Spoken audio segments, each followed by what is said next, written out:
Have you ever laid in bed for hours and still felt like you couldn't move? Not because you didn't care, but because your body felt like concrete, your thoughts heavy like smoke. Every small task felt like a mountain. Even brushing your teeth felt pointless, and yet they called you lazy. They didn't see the thousand silent battles you were fighting inside your own skin. The guilt, the shame, the emptiness. You weren't resting, you were crashing. You weren't relaxing, you were shutting down, and no one noticed. Because collapse is quiet, and suffering without noise is easy to ignore. But let's be honest, you were never lazy. You were surviving something that had no name, something your nervous system couldn't carry anymore. And that's what we're going to reveal. What they called laziness was actually your body trying to keep you alive. They called it laziness, but it wasn't. It was grief, invisible, unprocessed grief. The kind that doesn't come with funerals or tears, only silence. You weren't lying in bed because you were irresponsible. You were lying there because the world outside felt too loud, too fast, too cruel. You weren't avoiding your responsibilities. You were avoiding pain, the kind that had no clear source, no clean ending. You didn't sleep in because you didn't care. You slept because waking up meant facing the same emptiness again and again, with no one noticing, no one asking, no one offering anything but judgment. The shame they put on you didn't motivate you, it paralyzed you because you started to believe them, that maybe you were the problem, that maybe something in you was broken. And the more you tried to fight it, to force yourself into productivity, the deeper you collapsed. Not because you lacked willpower, but because your system was protecting you. Dr. Gabor Maté, who spent decades studying trauma and addiction, said, "The question is not why the addiction, but why the pain." And in your case, the question was never, "Why are you lazy?" It was, "Why have you been carrying pain with no one to hold it with you?" You didn't need discipline, you needed safety, but no one told you that. No one told you that when the nervous system is overwhelmed, it doesn't motivate you, it immobilizes you. No one told you that when your childhood taught you to repress, to endure, to stay quiet, your body would one day start shutting down, not out of weakness, but out of necessity. So you sat there, hating yourself for what was actually a brilliant survival response. You thought your inability to move meant you were failing. But it meant your body was doing exactly what it had learned to do, protect you through stillness. Because activity meant exposure. Activity meant rejection. Activity meant one more opportunity to disappoint someone. So you froze. Froze in a world that rewards motion and shames quiet. Froze in a culture that glorifies productivity and pathologizes stillness. And the worst part? You began to believe that who you were in that frozen state was all you'd ever be. You internalized the lie so deeply that you started calling yourself what others did. Lazy, unmotivated, a burden. You put the blame on yourself instead of realizing the truth. Your body wasn't defective, it was exhausted. Now, you begin to see through it, slowly. You start recognizing the patterns. How every so-called lazy day was preceded by emotional overwhelm. How the tasks you couldn't complete weren't hard. They were loaded with expectation, with shame, with fear of failure. You see how your procrastination wasn't avoidance. It was protection. And once you name it, something shifts. The war you've been fighting inside your own mind begins to quiet. You stop asking, "What's wrong with me?" And you start asking, "What am I holding that no one can see?" And that question leads you to something deeper, the truth that your laziness was never the root. It was the surface, the signal, the voice your soul used when it couldn't scream. And now we go beneath it. Because in the next section, we're going to expose what you were really carrying, the emotional weight, the invisible stress, the quiet despair that built up inside your system, until stillness was the only form of safety left. In the next section, we uncover what was underneath your stillness. the burdens, beliefs, and emotional trauma that slowly suffocated your motivation and what your body was trying to tell you through the silence. It wasn't that you were lazy. It wasn't even about effort. It was about capacity, invisible capacity, the kind that disappears quietly without warning. You'd wake up and already feel behind. Behind what? You didn't know. But the pressure was there, the heaviness was there, the expectation to get up, push through, smile, respond, contribute. And you tried, you really did. But your body resisted. Your focus slipped, your thoughts scattered. Your motivation, like a balloon with a slow leak, vanished before you could catch it. You stared at to-do lists like they were written in another language. You couldn't start, not because you didn't care, but because you were tired on a level no one could see. Not the "I need a nap" tired. The kind that lives in your bones. The kind that lingers after sleep. The kind that builds when you've carried too much for too long. Every undone task was more than a task. It was a mirror. A reminder that something in you had shut down, and no matter how hard you tried to force yourself into motion, your body kept whispering, "No more." But no one saw that part. They just saw the pile of dishes, the unopened emails, the missed deadlines, and they called you lazy, unfocused, undisciplined. But the truth was brutal and far more complicated. You were overwhelmed by a weight you were never meant to carry alone. That weight came in layers. You carried more than responsibility. You carried silence, years of it.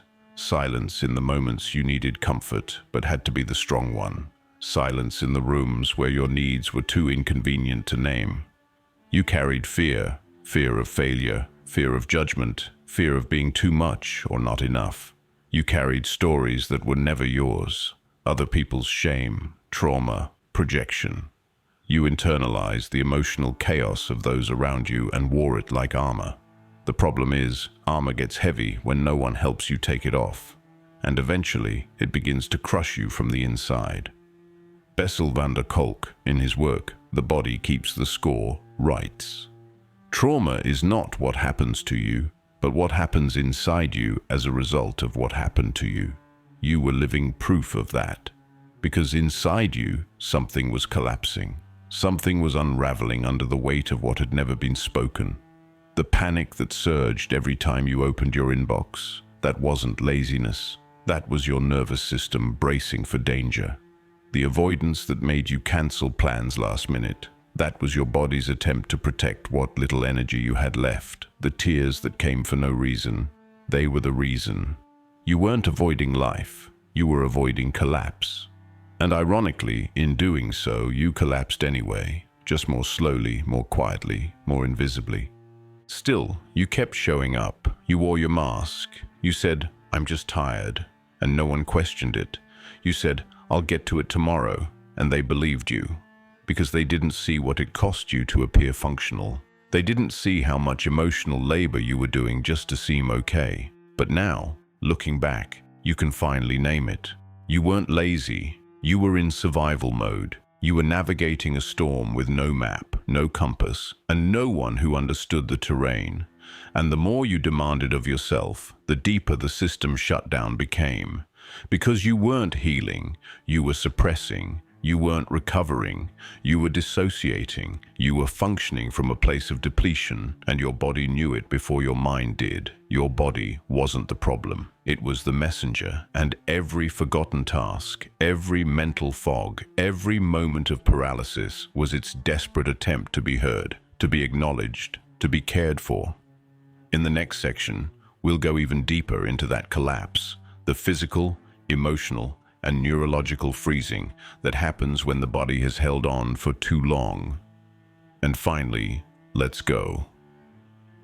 Coming next, what does shutdown really feel like? In section 3, when the body shuts down, we'll step inside the freeze, where movement ends and silence becomes survival. It doesn't feel like fear. It doesn't even feel dramatic. When your body shuts down, it feels like nothing, like a thick, colorless fog settles over everything, no sharp pain, no visible collapse, just absence. You lie there not because you want to, but because something deeper has turned off. The will to move, to speak, to respond, gone. Your limbs feel like sandbags. Your chest is heavy but still. Your brain can hear the world calling for you, but the signal gets lost in static. It's not that you won't get up, it's that you physically can't. There's a difference, and no one ever told you that. So you blamed yourself, called it laziness, called it depression, called it weak. But what you were really experiencing was shutdown, the nervous system's final defense. When fight and flight are impossible, the body defaults to freeze.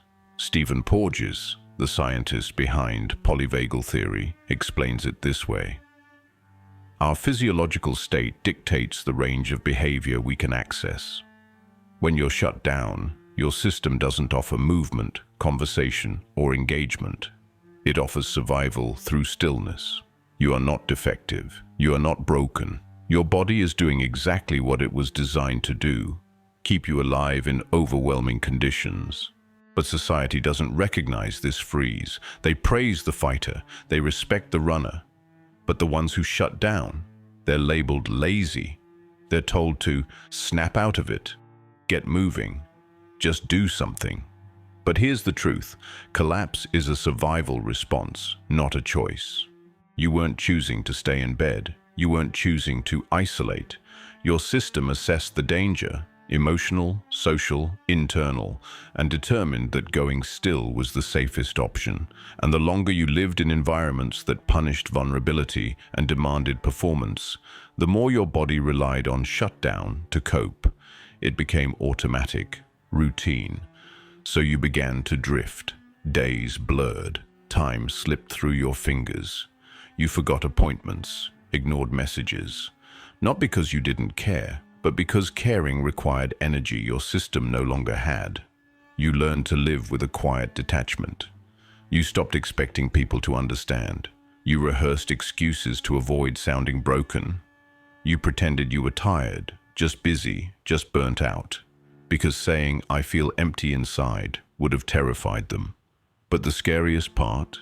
You stopped terrifying them and started terrifying yourself. You began to believe that this stillness was who you really were. You mistook collapse for character, and that's the danger. When shutdown lasts long enough, it rewrites your identity. You begin to think of yourself as incapable, as useless. You scroll through content that says, "No excuses," and feel punched in the gut. You see people thriving, building, running, and feel like a shadow of a human.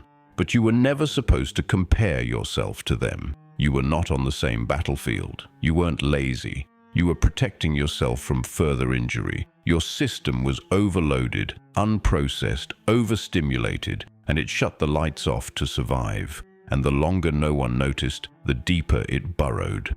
Your body forgot how to feel safe. Even when nothing dangerous was happening, it stayed frozen, because the past had taught it to expect harm.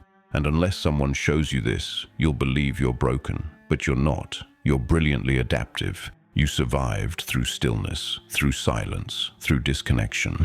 And that makes you strong, not weak. But there's one more lie that must be exposed before you can heal. The lie that your shutdown wasn't trauma, but personality. That the numbness wasn't protective. It was proof you weren't enough. And that's where we go next. Because in section 4, we will dismantle the illusion that your collapse defines your identity and uncover who you were before the shutdown became your story. Next up, you didn't lack motivation, you lacked safety.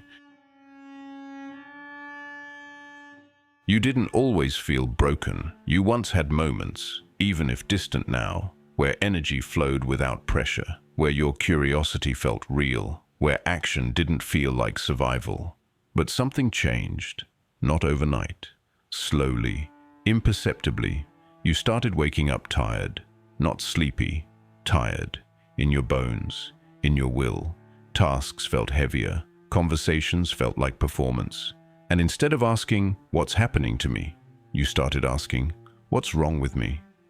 And that shift, from compassion to self-blame, is where your collapse became an identity. You began saying things like, "I've always been like this," or I'm just bad at being consistent. You looked at others and felt small, not because you had less, but because they moved like breathing was easy, like ambition was natural, like getting through the day didn't cost them everything. And because your pain was invisible, you assumed it wasn't valid, so you labeled it. I'm lazy. I'm unfocused. I'm just weak. But you weren't. You were surviving. Quietly, invisibly, strategically.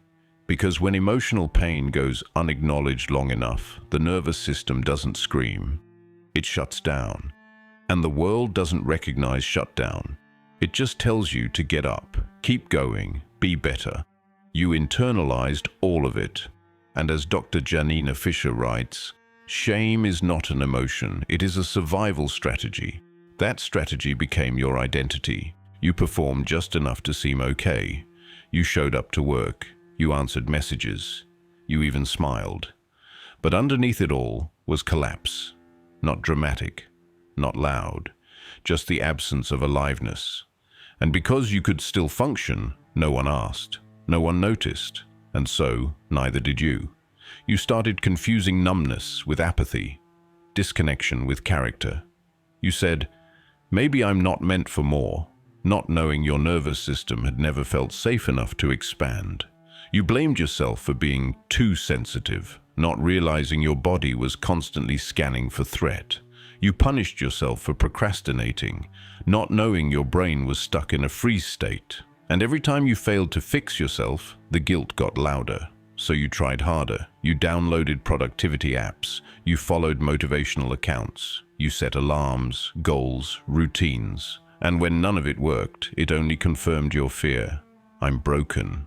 But you weren't broken. You were protecting yourself, the only way you knew how. And the deeper truth? You didn't fail to change. You failed to recognize that your behaviors weren't flaws. They were signals. Signals that no one ever taught you to decode. And by the time you were old enough to wonder why life felt so heavy, it had already fused with your sense of self. You mistook trauma for personality. You mistook collapse for who you are, but now something in you is paying attention again, noticing patterns, questioning narratives. You've started to wonder, what if I'm not lazy? What if I'm not unmotivated? What if this is just what happens when a human soul doesn't feel safe for years? That question alone begins to unravel the shame. Because if this isn't who you are, then you are not stuck. You are healing. Slowly, gently, quietly, maybe even painfully, but you are. And stillness, once a prison, starts to feel like possibility. You begin to rest without spiraling, maybe for just 5 minutes. You cancel plans and don't apologize. You sit in silence and feel your body return. But with that stillness comes something else. Guilt. That lingering reflex that says, you should be doing something. You're wasting time. You'll fall behind. And that's not just a thought. That's your nervous system reacting to stillness as if it were danger. Because for so long, survival meant movement, function, distraction, doing. And now that you've stopped, your system doesn't trust it. And that's where we go next. In the next section, we'll explore why your nervous system was trained to reject peace, and how guilt became the hidden voice that punished you every time you tried to rest. You finally rested. You gave yourself permission to pause. You silenced the phone, ignored the calendar, let the emails pile up, and for a moment you thought you'd feel peace. But instead, something darker crept in. Guilt. Not logical guilt, not about any one thing you did or didn't do. This was deeper, a visceral tension, a pressure in your chest, a reflex in your muscles, a voice inside whispering, you're falling behind, you're being selfish, you're going to lose everything. You weren't resting, you were bracing, because somewhere along the way, your body learned that stillness wasn't safe. Rest didn't mean safety, it meant vulnerability. Quiet didn't mean calm, it meant something bad was coming. You weren't taught how to relax, you were taught how to survive. And in a world that rewarded performance, your stillness became a threat, not to others, but to your sense of worth. And so when you finally paused, your nervous system panicked. Peter Levine, creator of somatic experiencing, once wrote, "Trauma is not what happens to us, but what we hold inside in the absence of an empathetic witness."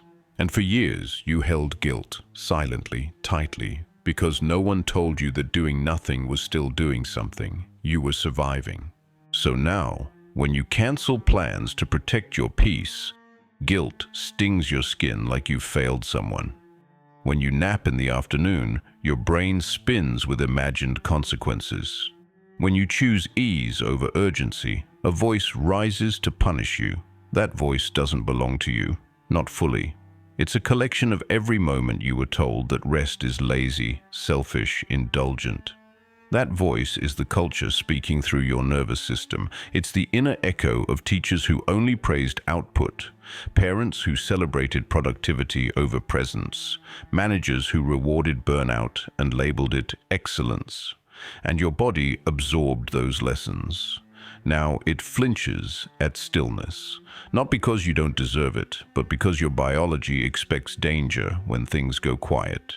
You learn to feel safe in chaos, in urgency, in movement. So rest feels like a mistake, like you're betraying the person you had to become to be accepted, the overachiever, the fixer, the reliable one. And even when no one is watching, the performance continues, because your nervous system doesn't respond to logic, it responds to history. And your history tells it. Stillness equals punishment, rest equals failure, ease equals guilt. So even healing starts to feel wrong. But here's the truth you've been aching to hear. Guilt isn't always a signal of wrongdoing. Sometimes, guilt is the residue of survival. It's the scar tissue left behind by years of overfunctioning. It's what rises when you choose yourself after decades of choosing everyone else. And healing isn't just about finding peace. It's about retraining your system to feel safe inside peace. That takes time, patience, repetition. It takes sitting with the guilt and not obeying it. It takes breathing through the panic that whispers you're falling behind, and realizing nothing is chasing you anymore. It takes unlearning the voice that says worth is earned. Because your worth was never in question. It was your nervous system that didn't know how to feel it without movement. And that changes, slowly but surely, every time you rest without apology, every time you feel guilt and choose stillness anyway. And in the next section, we'll explore the most radical thing of all, joy. Not as a reward, not as an earned prize after suffering, but as a natural right. Because for people who've survived through tension, choosing joy is rebellion. In the next section, we'll explore why joy feels undeserved after a lifetime of survival, and how reclaiming small moments of happiness becomes the most powerful form of healing. Something shifts, slowly, quietly, and almost without warning. One day you wake up and realize you don't hate yourself as much. The guilt is still there, but it's quieter. The shame is still there, but it doesn't own you. And the exhaustion? It hasn't vanished, but now you know its name. You're no longer asking, "What's wrong with me?" Now you're asking, "What happened to me?" And that one shift, from self-blame to self-inquiry, changes everything. It doesn't erase the pain. It doesn't undo the years, but it gives you a thread, a way back to yourself. You no longer see your stillness as proof of laziness. You see it as a sign your body finally trusts you enough to pause. You no longer judge the quiet, you explore it. And with that comes something unexpected. You begin to feel joy, not the loud fireworks kind, but the quiet kind, the one that shows up in small moments, a deep breath, a warm cup of coffee, the silence between obligations. It feels foreign at first, maybe even wrong, but it's not wrong, it's return. And as Dr. Gabor Maté says, the essence of trauma is disconnection from the self. So every smile, every moment of presence, every second of joy is a rebellion against trauma. But rebellion isn't always dramatic. Sometimes it looks like saying no without explaining. Sometimes it looks like doing less without apologizing. Sometimes it looks like choosing softness in a world that demanded you be hard to survive. And in those moments, you'll feel the tension, the reflex to sabotage, to shrink, to retreat. Because joy wasn't always safe. You may have grown up in environments where happiness was followed by punishment, or where calm came before chaos. So your nervous system doesn't always trust the light, but now you're learning to sit in it longer each time. You're learning that rest is not something to earn, but something you are worthy of by default. That joy isn't a threat, but a sign of regulation. You're starting to see that healing doesn't always feel good. Sometimes it feels unfamiliar. And that's okay. Because this time, you're not performing healing for anyone. You're not fixing yourself to be liked. You're not striving for perfection. You're simply remembering who you were before the world told you to be useful. And in that remembering, your identity begins to rebuild, not from shame, but from softness. And now comes the choice. Do you go back to who you were, the one who survived through performance, guilt, and suppression? Or do you step forward into the unknown, the version of you that rests, that laughs, that lets go, that doesn't explain, that doesn't prove, that simply is? It's not easy. There will be days you regress, days you forget. But even in the forgetting, you are further than you've ever been. Because now, you know what forgetting feels like. You can name it, you can return, and the return is faster every time. That is the turning point. Not perfection, not arrival, but awareness. Awareness that you were never broken, only buried. And now, layer by layer, you are coming back. In the next section, we explore the final wound, the grief of all you lost while surviving.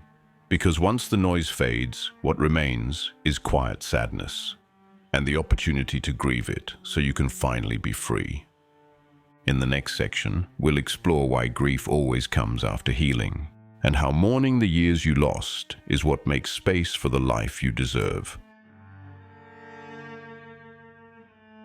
No one tells you that healing brings grief. You expect lightness, freedom, a sense of triumph. And sometimes you get that. But often, when the guilt begins to quiet, when the shame begins to fade, what rises next is sorrow. Deep, wordless sorrow. For the years you lost, for the relationships you tolerated while dissociated, for the joy you postponed, for the self you silenced. You begin to look back, not with anger, not even with blame, but with mourning. Because now you can feel what you couldn't afford to feel back then. You can see how long you've been carrying weight that was never yours.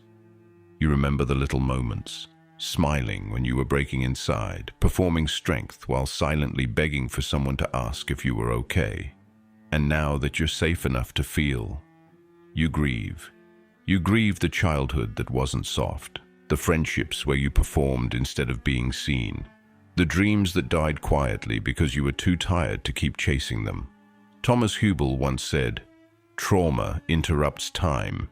Healing restores it. And when time returns, so does grief." Because for the first time, you're awake enough to realize what you missed while you were just trying to survive. At first, you may try to rush past this part. You may call it regression. You may feel ashamed for feeling sad now when things are better. But don't, because grief is not regression, it's restoration. It means your heart is thawing, that numbness is lifting, that your capacity to feel, even pain, is coming back. And that's sacred. Grief doesn't mean you're broken. It means you've become safe enough to stop running. It means you're no longer dissociating from your past. You're witnessing it, holding it, and letting it pass through you. That's where true strength lives. Not in how long you can suppress, but in how deeply you can feel without shutting down again. And it's not always loud. Sometimes grief whispers. It shows up when you hear a song that takes you back to who you used to be. It visits when you finally experience a kindness you once needed and never got. It floods you when you realize how many years you spent apologizing for your existence. This grief is real, and it is yours, and no healing is complete without it, because it honors everything you survived and everything you had to bury just to keep breathing. But grief doesn't end you. It refines you. It makes you tender, not fragile. It teaches you where the light never reached, so you can send it there now. It softens the armor you wore for too long, and eventually, the grief turns into something else: wisdom. You begin to speak to your past self with compassion instead of disgust. You look at old memories and say, "No wonder you collapsed. No wonder you shut down. You did what you had to do." That voice, kind, steady, forgiving, is your new anchor. And with that anchor comes integration. You are no longer living in reaction. You are no longer fleeing from the past or fearing your future. You are here, whole, a little bruised, but finally home. And in the next section, we'll explore what happens after the grief, when healing becomes something else entirely: quiet power. Because once the sadness has been honored, something stronger rises, a grounded, silent clarity that cannot be taken. In the next section, we'll explore what power looks like when it's no longer about proving, and how quiet confidence becomes the ultimate signal of healing.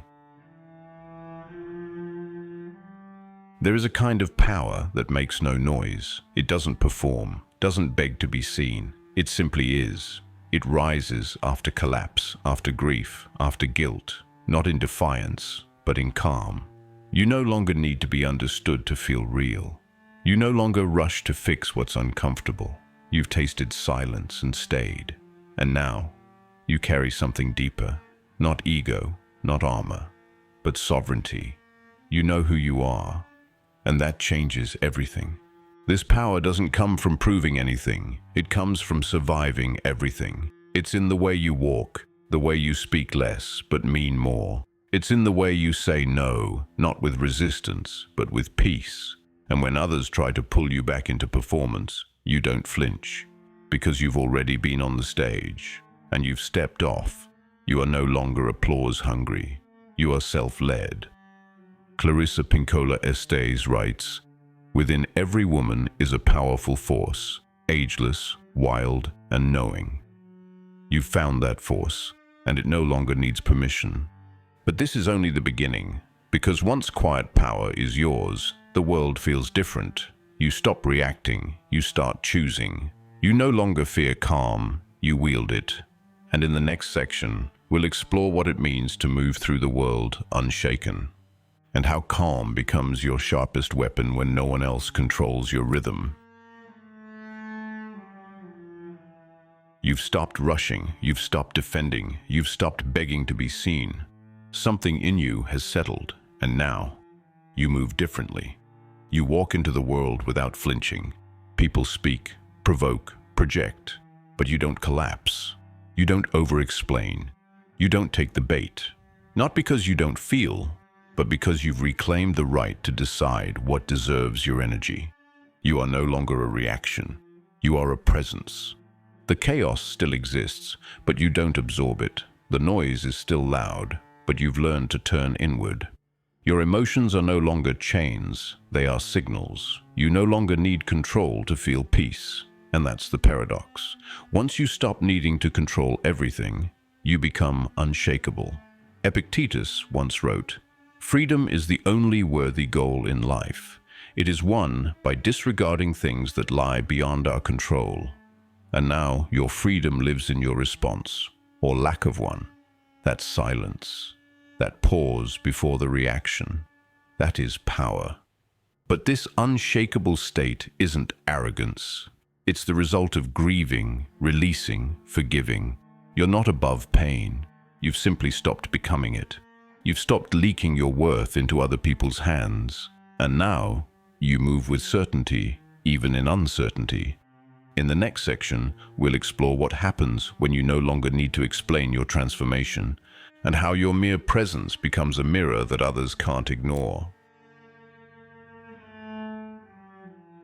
You spent years trying to fix yourself, thinking something inside you was broken, But it was never you. It was the silence you were forced to swallow. The guilt that was handed to you before you could speak. The pressure to smile while drowning. You weren't lazy. You were carrying things no one could see. And still, you stood up, again and again. They said you needed to try harder. But trying wasn't the issue. You were exhausted from surviving in a world that praised your mask but ignored your pain. Now you know better. Now you're not chasing healing. You're becoming whole by remembering what was never wrong with you in the first place. The problem was never your pace. It was their inability to slow down and see you. And so here you are now, walking forward, not with noise, but with knowing, unapologetically soft, unshakably sovereign, finally home.